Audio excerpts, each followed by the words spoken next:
A new Drivers' Champion, a new Teams' Champion, and a new race winner. I think it's fair to say there's a lot of happy people leaving the streets of Adelaide in the final round of this year's Supercars Championship. I'm here to discuss everything that went down in my final round review for 2023. We'll kick things off, as we always do, with a quick recap of how the final two races of the championship unfolded. Race 1 of the weekend taking place on Saturday. This one got off the line with Brodie Kostecki prevailing over David Reynolds for the lead of that race.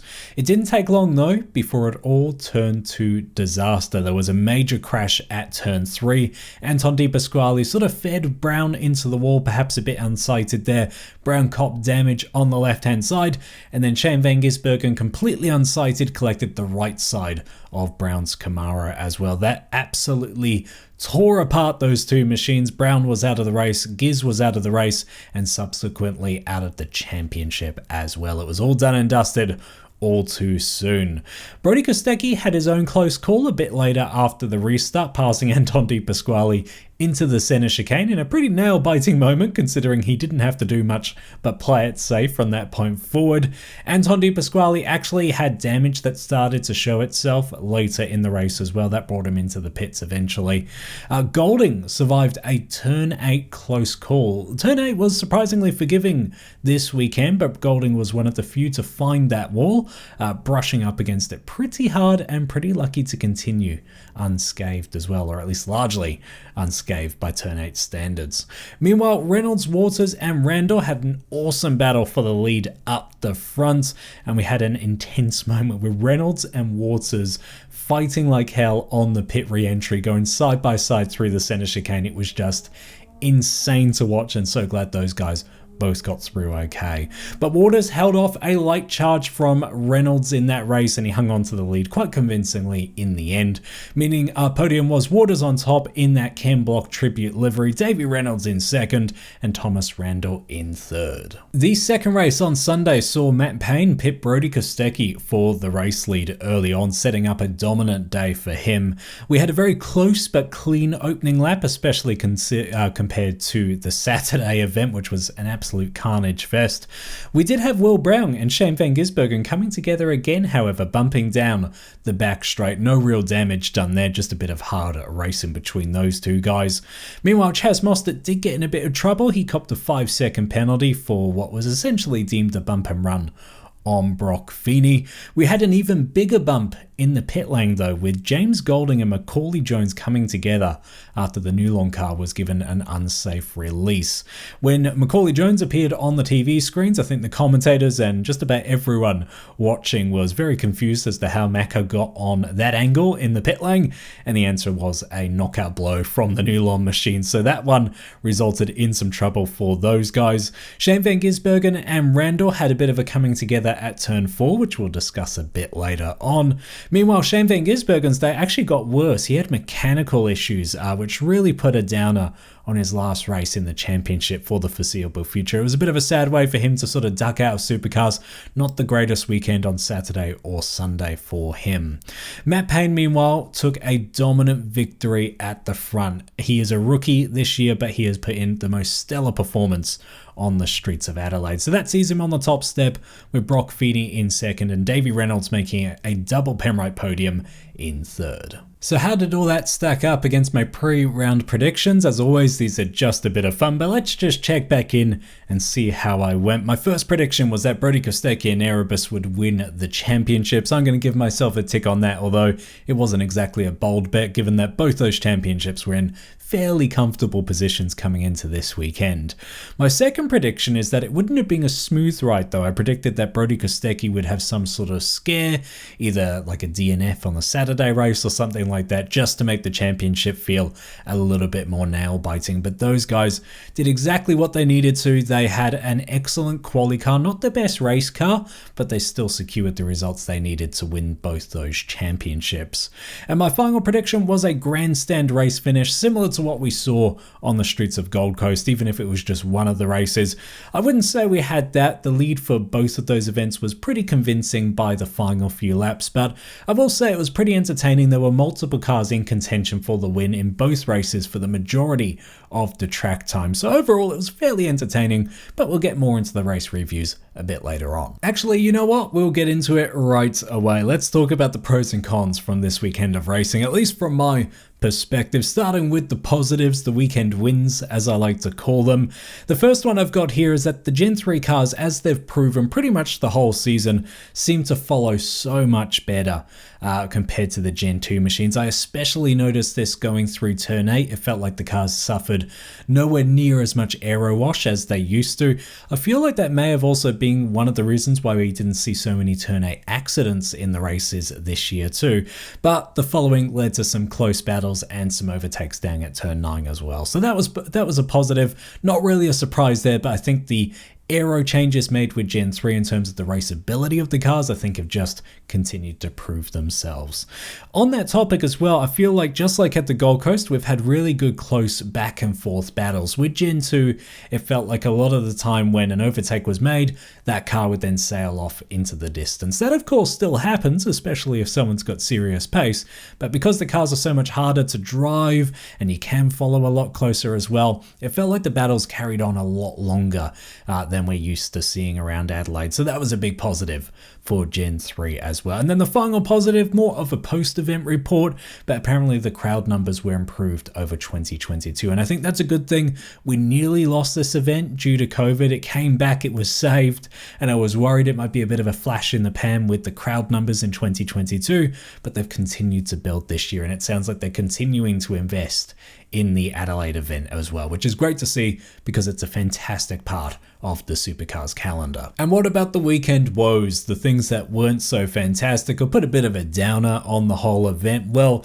the first thing for me was obviously the championship on the driver's side of things was decided and pretty much over on Saturday. I'm a huge fan of things coming down to the wire.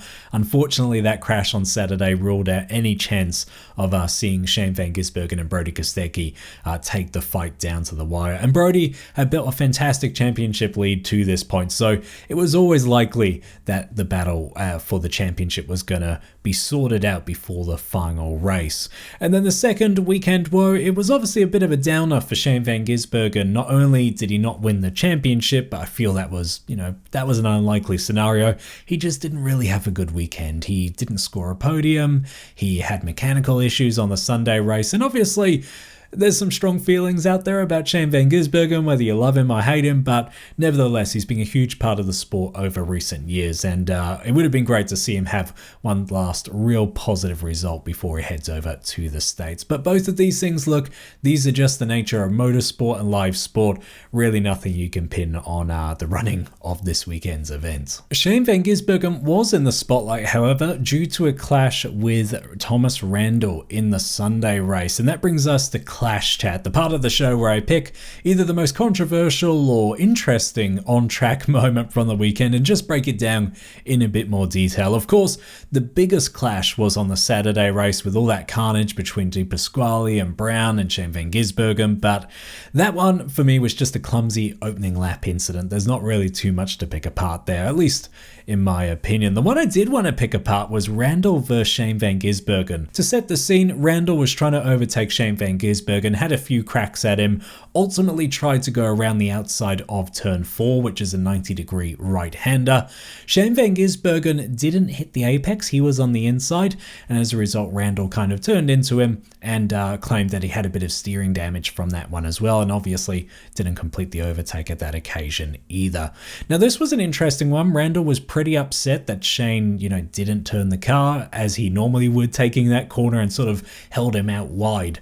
But for me, I thought this one was okay. I thought it was good hard racing because the car on the inside isn't obliged to hit the apex. They certainly, can't run someone completely off the road, but Giz still gave Randle enough racing room to negotiate that corner. I feel like Randle just tried to take the corner or sort of predict where the turn-in point would be, and had he been by himself, of course, that would have been the great line. But obviously, when you're making a move around the outside, I feel like you do have to account for some of these games that could be played. So in my book, it's all good. I think it was just good, hard racing that I kind of want to see from touring cars and supercars in general. I asked you guys as well for your thoughts. I like to get a feeler gauge on how you guys feel about things. We had 61 people vote, a little bit of a split, but the vast majority of people, 52%, called this one as hard racing and that they should play on, which is ultimately what Race Control decided as well. Alright, let's hand out some awards. Just a bit of fun part of the show where we reflect on the weekend, some of the quirks and weird things that happened. Surprise of the weekend for me wasn't an individual or a team, it was just the overall racing itself. It was pretty entertaining, but it was surprisingly clean for Adelaide, especially given the challenge of the Gen 3 machines. As I said, Turn 8 was surprisingly quiet, despite claiming one of the MSR cars. But yeah, we're used to seeing a lot more problems around Adelaide, and certainly a lot more safety cars as well. So for me, the racing was still pretty entertaining, but certainly didn't have the carnage we normally see on the streets of Adelaide. The V7 award, who dropped the cylinder? I've got to give this to New Line Racing for that botched pit stop where they released Golding into the path of Macaulay Jones. It was just an absolute whack in the pit lane. I nearly gave this one to Brodie Kostecki for nearly wiping out his championship trophy during his celebration, doing a burnout right next to the thing, but he just got away with it. He must have been millimeters from wiping that thing out. Who gave it to Randle? I'm going to give this to Chaz Moster. He's won this award from me quite a few times this year, but he had an incredible save. I think overtaking Andre Heimgartner through turn 8. He copped a little bit of a whack and touch in the rear end through that fast right-hander and just brushed up against the wall and kept his car away from any serious damage. It was an excellent save.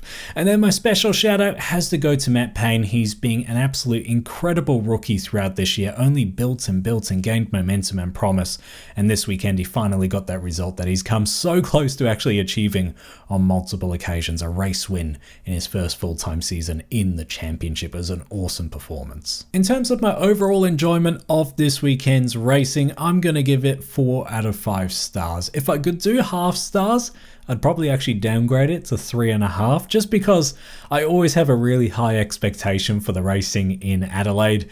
We usually get amazing finishes. We didn't so much get that this year. And in terms of what you guys thought, overwhelmingly quite positive. We had 59 people vote on this one at the time I captured the poll. 36% went for 5 stars, so quite positive there. 42%, the majority, went for 4 stars, 17% at 3, and just a few more percent for the lower star ratings. As always, I like to get a few of your thoughts as well. First one here from JD saying, awesome to see Matt Payne get his first win and a new champion as well. Wish Shane didn't have the weekend he had, would have been an amazing title fight. And yeah, I was pretty deflated after the Saturday incident, especially so early in the race as well. It just fizzled out that championship so soon. I think someone else used that word of fizzling out. That's certainly how it felt when the accident took place. It's a shame. Obviously, I'm pretty happy to see Erebus and Brodie Kostecki get their championships. I'm always a fan of an underdog defeating a giant. So we got the result, but yeah, it would have been good to see the battle carry on a little further into the weekend. That bloke Will saying, I wonder if we're starting to see something of a championship curse at Adelaide. Brodie didn't have a great weekend, not that he needed it, which is a fair point, and last year had a bit of a howler weekend too. Shane van Gisbergen couldn't get a break this year either, which is a sad note to end his full-time career on. Adelaide seems to favour the young guns with something to prove.